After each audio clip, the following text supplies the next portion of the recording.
Hi friends, मैं प्रभात कुमार प्रसाद आपका फिर से स्वागत करता हूं आपके अपने शो में। जिस शो का नाम है एजुकेशन की सीधी बात प्रभात के साथ। आप सभी व्यूअर्स का और सब्सक्राइबर्स का मैं तहे दिल से शुक्रिया अदा करता हूं कि आप लोगों ने हमारे वीडियो को ढेर सारा प्यार दिया।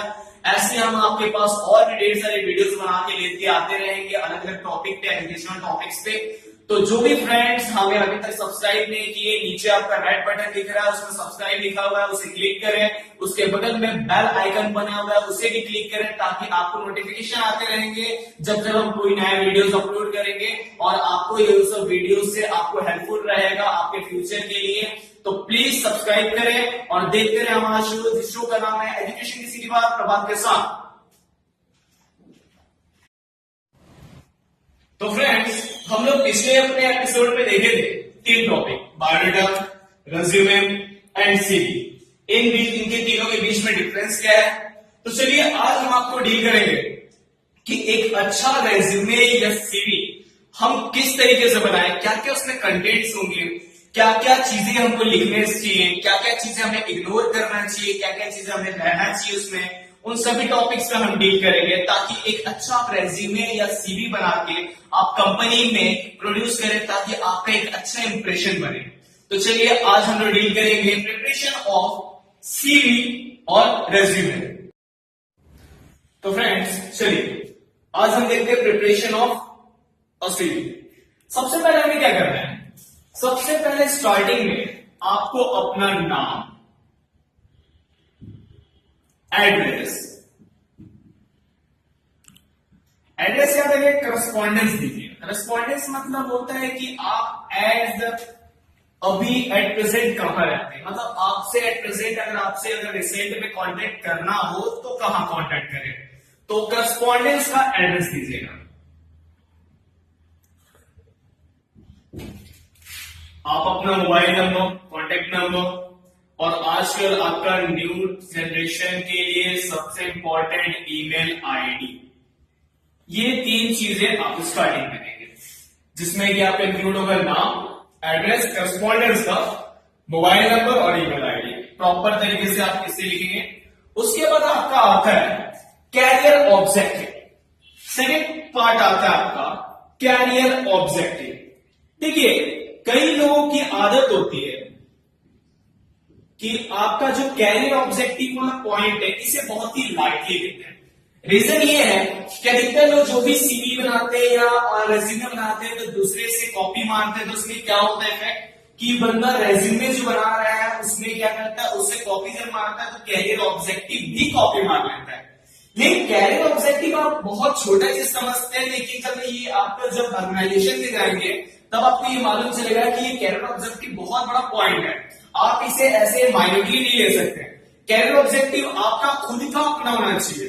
कई लोग क्या करते हैं, नेट से छाप देते हैं, तो नेट से छापा हुआ, दोस्तों से कॉपी किया हुआ चीजें नहीं होना चाहिए। आप अपने वर्ड्स में लिखिए कि आपकी कैरियर ऑब्जेक्टिव क्या है, आपका उद्देश्य क्या है। ये आपका जरूरी पॉइंट है, इसलिए इसे बड़े ध्यान से आप डील करें और अपने वर्ड्स में ही लिखें। नेट का कॉपी किया हुआ ना लिखें और ना ही दोस्तों से कॉपी करें। थर्ड आपका पॉइंट आता है, थर्ड में आपका वेरी इंपॉर्टेंट जिसे बोलते हैं हम लोग एजुकेशनल क्वालिफिकेशन, एजुकेशनल और एकेडमिक क्वालिफिकेशन।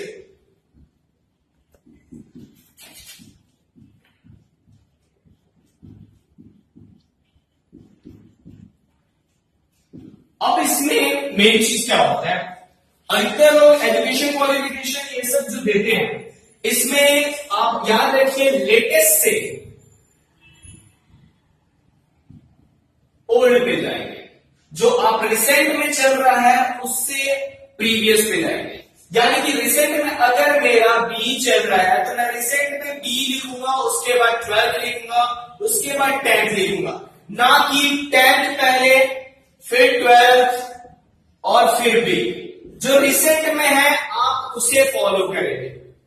तो इसका आपका कुछ कॉलम होते हैं जिस कॉलम में आप मेंटेन करेंगे। पहला चीज हो गया सीरियल नंबर, दूसरा हो गया आप कौन सा कोर्स कर रहे हैं या किस कदर मतलब कौन से कोर्स को आप कर रहे हैं। तो जैसे आपका अगर आपका बी कर रहे हैं तो इसमें पहले यहां लिखेंगे कोर्स, उसके बाद आपका इंस्टीट्यूट, कौन से इंस्टीट्यूट से कर रहे हैं, फिर आपका आता है यूनिवर्सिटी, फिर आपका परसेंटेज। इस कॉलम को आप फॉलो करेंगे। तो इसमें एक मैं आपको एग्जांपल के तौर पे बताता हूं। जैसे फर्स्ट आप रिसेंट में कर रहे हैं, मान लीजिए एमटेक ब्रांच जो भी आपका है, जैसे सीडीएम हो गया।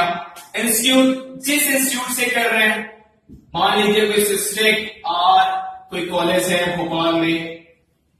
उसके बाद यूनिवर्सिटी क्या है, तो यूनिवर्सिटी डैश डैश डैश जो भी आपका यूनिवर्सिटी हो, जो भी आपका परसेंटेज चल रहा हो वो। ऐसे आप रिसेंट से उल्टे क्रम में डिक्रीजिंग ऑर्डर में चलेंगे। ये आपका प्रॉपर वे होता है अपना एजुकेशन क्वालिफिकेशन मेंटेन करने का। चलिए चौथा पॉइंट है।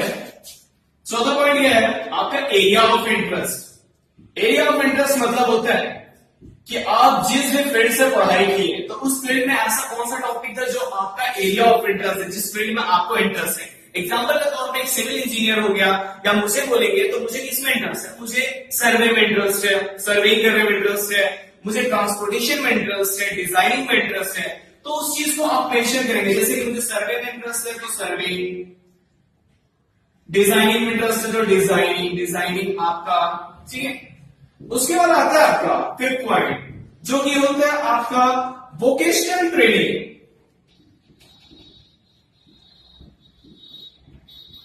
Vocational training and seminar attendant.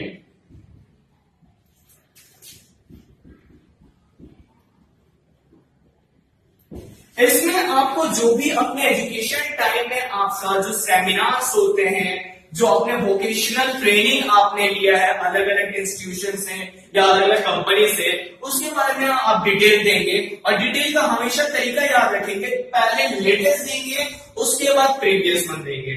तो हम लोग इसको कैसे देंगे, जैसे कि आप मान लीजिए किसी एक्स एंड वाई कंपनी में आपने ट्रेनिंग लिया है, ड्यूरेशन क्या था, ड्यूरेशन आप मेंटेन करेंगे। तो ड्यूरेशन जैसे बताएंगे कि 4 वीक्स हमने ट्रेनिंग लिया।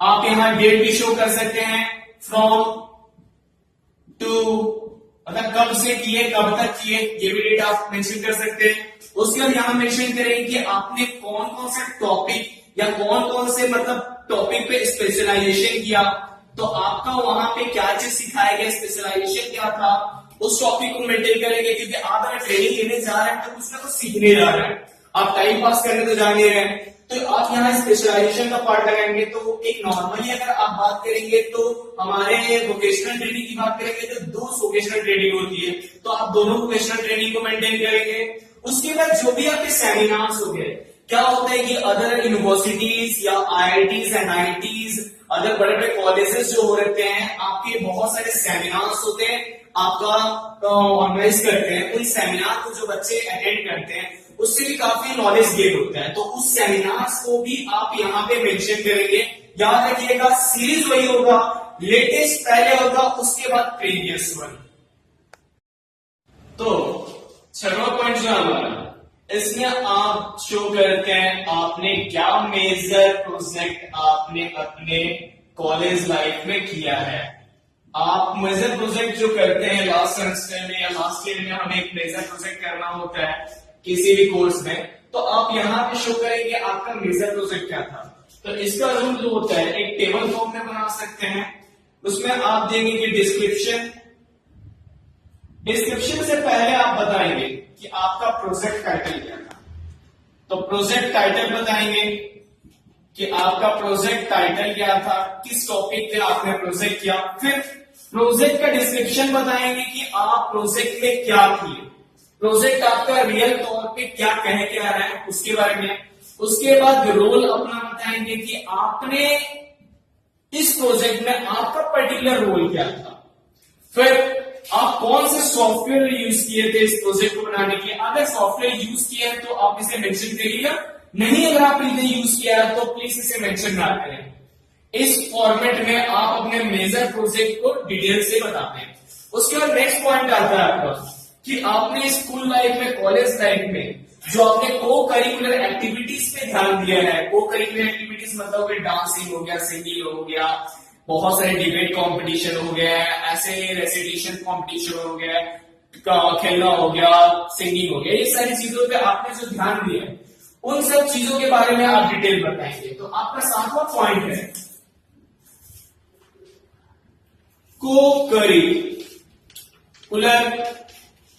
एक्टिविटीज।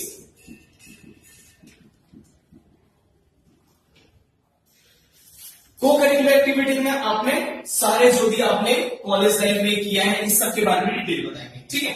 नेक्स्ट पॉइंट आता है आपका 8वां, दैट इज अचीवमेंट्स। आपने अब तक क्या क्या अचीव किया है। अचीवमेंट का मतलब ये नहीं कि आपने नोबेल प्राइज अचीव किया कि ये अचीव किया, जो भी आपके अचीवमेंट्स हैं, जैसे आपने कहीं फर्स्ट प्राइज जीता, सेकंड प्राइज जीता, जिस भी खेल में हो गया, किसी का भी कंपटीशन में हो गया, वो सारा चीज आप यहाँ पे मेंशन करेंगे। बस वही चीज आप मेंटेन करेंगे कि आपको कोई भी चीजें आप यहाँ लिख रहे हैं तो पहले लेटेस्ट, उसके बाद प्रीवियस वन को मेंटेन करेंगे। उसके बाद आपका 9th पॉइंट आता है कि आपकी स्ट्रेंथ क्या है।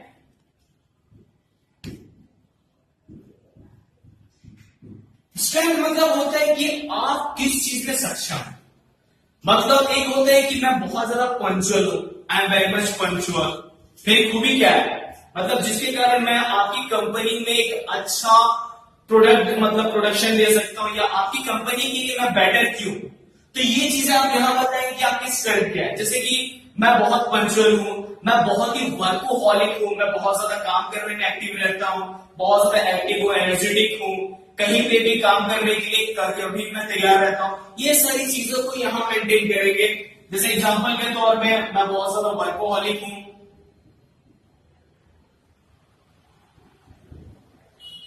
वेरी मच पंक्चुअल, बहुत ज्यादा पंक्चुअल हूं,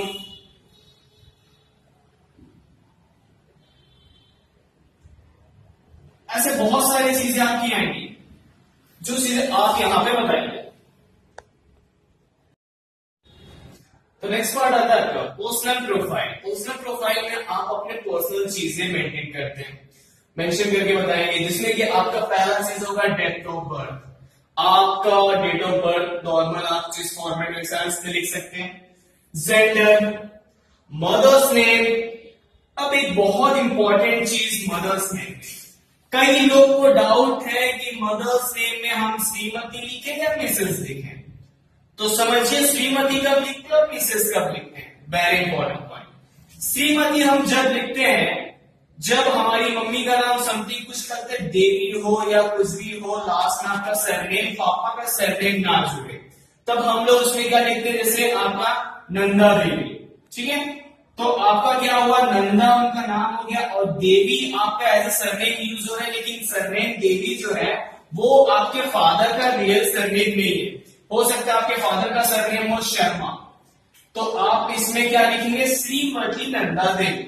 अगर यही चीज अगर सरनेम आपके फादर का जुड़ रहा है तब हम लोग यहाँ पे क्या लिखेंगे, श्रीमती नंदा देवी हो गया, तो यहां लिखेंगे हम लोग मिसेस नंदा शर्मा।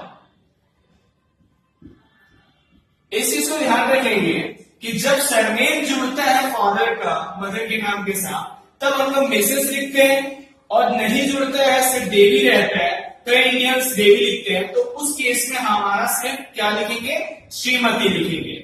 इस चीज पे बहुत लोग कंफ्यूज है। उसके बाद नेक्स्ट पॉइंट आता है फादर्स नेम। फिर आपका लैंग्वेज नोन, जो लैंग्वेज आप जानते हैं सारे लैंग्वेज यहाँ पे बताएंगे। लोकल लैंग्वेज भी जानते हैं तो लोकल लैंग्वेज भी इसलिए बताएंगे कि कुछ कंपनी को हो सकता है आपको किसी लोकल एरिया में भेजना हो, तो उस एरिया का अगर आपको लोकल लैंग्वेज आता है तो आपको प्रेफरेंस सबसे पहले दिया जाएगा। उसके बाद आपका नेशनलिटी जो कि इंडियन है, आपका रिलीजन हिंदू हो सकता है, मुस्लिम हो सकता है, सिख हो सकता है, क्रिश्चियन हो सकता है। इंटरेस्ट एंड हॉबीज, आपके इंटरेस्ट किस फील्ड में। कई लोग गलती क्या करते हैं, हॉबीज और इंटरेस्ट में बहुत ही टिपिकल टाइप की चीजें लिखते हैं, तो आप सोच समझ के इसके बारे में लिखें, क्योंकि इंटरव्यूअर जो बैठा है हो सकता है आपको इसी पॉइंट पे फंसा दे। तो आप लोग इस चीज पे ध्यान रखिएगा, जो भी आप इंटरेस्ट या हॉबी बता रहे हैं उससे रिलेटेड आपको तगड़ा नॉलेज होना चाहिए। फिर आपका आता है नेटिव प्लेस, आप कहां से बिलोंग करते हैं। लास्ट पॉइंट आता है आपका डिक्लेरेशन। कई लोग को क्या होता है कि डिक्लेरेशन जो पार्ट होता है उसमें एक वर्ड लिखा रहता है जो हर जगह लिख के रखते हैं, I hear bye declare that जो भी हमें इंफॉर्मेशन दी है वो हमारे नॉलेज में सही है। ऐसा क्यों लिखना, आपने ही तो इंफॉर्मेशन दिया है ना, तो इंफॉर्मेशन डायरेक्ट लिखिए कि हाँ जो मैंने इंफॉर्मेशन दिया है करेक्ट है, काम खत्म। आप डायरेक्ट लिखिए कि जो भी मैंने यहाँ इंफॉर्मेशन दिया वो पूरी तरीके से करेक्ट है, आपको दुनियादारी लिखने की कोई जरूरत नहीं है। फिर लास्ट में आता है आपका एक कोने से इस कोने पे लिखेंगे प्लेस, डेट,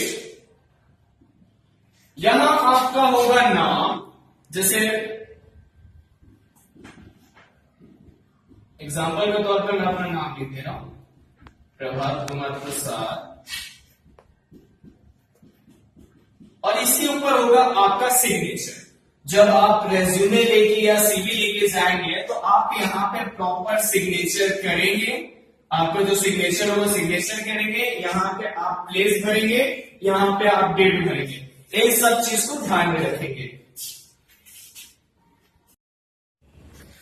तो आपका आज जैसा कि हमारा टॉपिक है प्रिपरेशन ऑफ सीवी, तो जो मैंने टॉपिक्स आपको बताई हैं, जो आपको पॉइंट्स बताए उस पॉइंट को फॉलो करें एक अच्छा सीवी बनाने के लिए। लेकिन सीवी बनाते हुए एक चीज और आपका ध्यान रखना है कि आपका फॉन्ट क्या रखना है, फॉन्ट स्टाइल क्या रखना है और फॉन्ट साइज क्या रखना है। तो फॉन्ट स्टाइल में हम लोग एरियल यूज करेंगे और फॉन्ट साइज में 12 यूज करेंगे फॉर नॉर्मल राइटिंग, और जितने हेडिंग होंगे उसके लिए 14 यूज करेंगे। और याद रखिए कुछ मेन पॉइंट्स होते हैं जिसको हमको हाईलाइट करना पड़ता है, उसे आप बोल्ड करें। और कोशिश कीजिए कि आपकी जो सीवी है 2 to 3 पेज की ही सीवी हो, आप इससे ज्यादा एक्सीड ना करें। एक अच्छा सीवी आपका 2 से 3 पेज का ही होता है। तो फ्रेंड्स आज का हमारा एपिसोड जो कि प्रिपरेशन ऑफ सीवी पे था, आपको कैसा लगा प्लीज आप अपने सुझाव हमें कमेंट के जरिए बताएं। जितना आप अपना सुझाव देंगे उतना हम अपने वीडियोस की क्वालिटी, वीडियोस के तरीके पे हम और अच्छे से वर्क करेंगे। आपके सुझाव हमारे लिए बहुत जरूरी है। तब तक आप देखते रहें हमारा और आपका अपना शो जिसका नाम है एजुकेशन की सीधी बात प्रभात के साथ। फिर मिलेंगे आपके साथ।